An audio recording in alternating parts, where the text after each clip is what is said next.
Bienvenue dans le tutoriel qui va vous permettre de calculer des structures complexes à l'aide du logiciel SIPGENE. Une fois ce logiciel installé, vous arrivez sur cette page d'accueil d'où vous pouvez créer un nouveau document ou ouvrir un nouveau document. Lorsque vous cliquez sur Nouveau, vous arrivez sur votre page de travail où vous trouvez la zone où vous rentrez les informations concernant les dimensions, le type de matériaux utilisé, ses sections et ensuite les différents cas de charge en fonction du menu choisi et la zone où le croquis va se représenter. Pour l'exemple, nous allons faire rapidement une poutre, un portique. Notez que les informations se rentrent toutes en centimètres. Vous voyez, le dessin s'est réalisé tout seul. À partir de là, vous pouvez réaliser de la symétrie via le menu Construction, Géométrie, Symétrie, ou via les boutons de commande Symétrie, à partir d'une 4.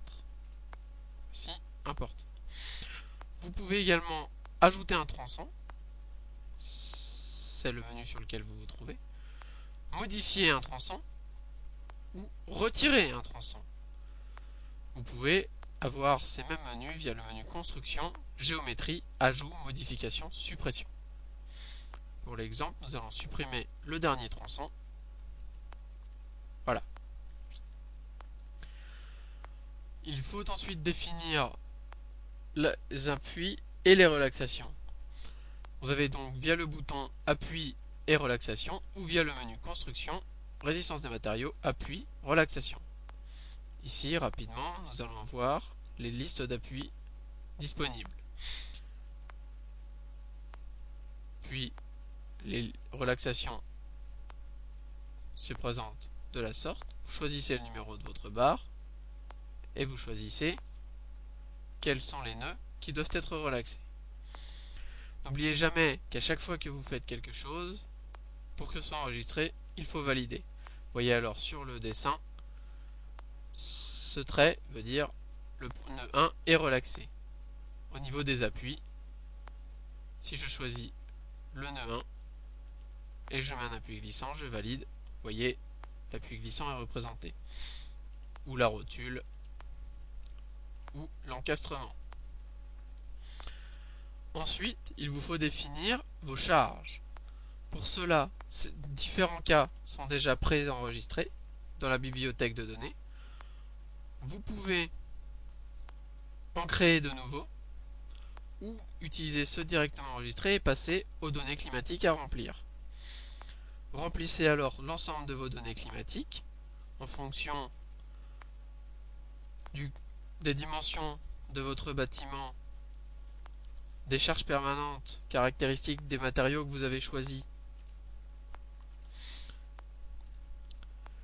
et les informations climatiques concernant votre région.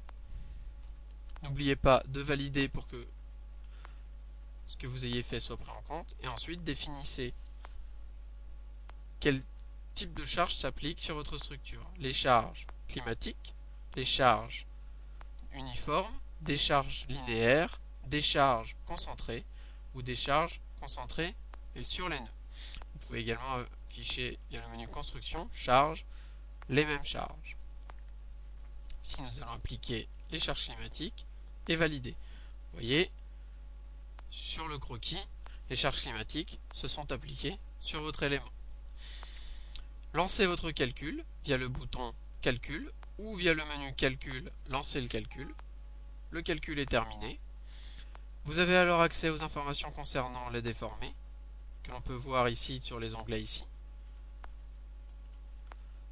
Et vous pouvez afficher vos résultats via l'onglet ici, Résultats ou Affichage, Résultats.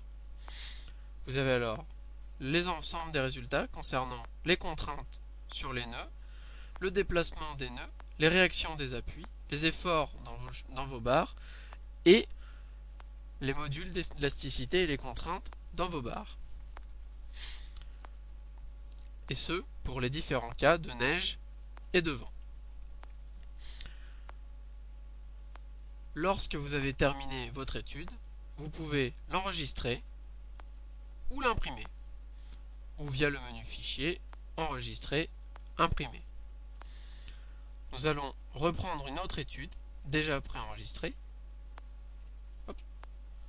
que voici, qui est un hangar de base, et voir ce que donnent les résultats. Vous voyez ici, les informations sont toutes en blanche. Si, via le menu graphique ou affichage graphique, nous modifions un tronçon, par exemple le premier tronçon, nous modifions sa section en le rendant plus petit, nous validons, n'oubliez pas de valider, relancez votre calcul, le calcul est fini, vous voyez les déformés et les résultats.